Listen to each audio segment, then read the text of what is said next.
На официјалната веб страна на Државниот санитарен и здравствен инспекторат денеска немаше објавено решение за изолација на лица позитивни на COVID-19 или лица кои имале контакт со заразен. Кога ќе почне да се објавуваат, нема одговор од владата која вчера донесе одлука решенијата јавно да бидат објавени со цел брз проток на информациите и намалување на временската разлика меѓу моментот кога е констатирана потребата од изолација и издавање на решението и негова објава.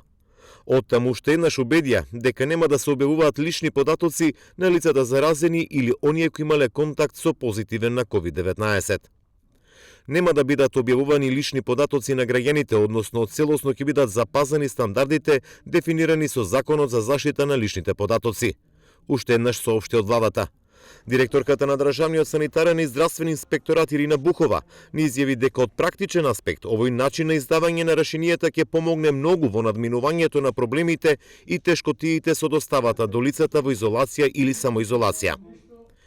Бидејќи на дневна основа вакви решенија има повеќе стотици, одлучивме да ги исползуваме одредбите од Законот за општа управна постапка, кои дозволуваат скратена и поефикасна постапка на достава на вакви решенија, со што и граѓаните ќе бидат навремено информирани, а и ќе се заштеде време и огромни ресурси. Ја информираме јавноста дека постапката ќе биде во целост усогласена со одредбите од Законот за лични податоци и личните податоци кои ќе се објават, ќе бидат во минимален обем и само за постигнување на целта за кои е донесено решението.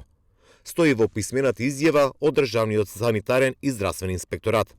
Портпаролот на Комисијата за заразни болести Злате Мехмедовиќ кажа дека ова одлука била предложена уште во претходниот состав со намалувањето на деновите за изолација.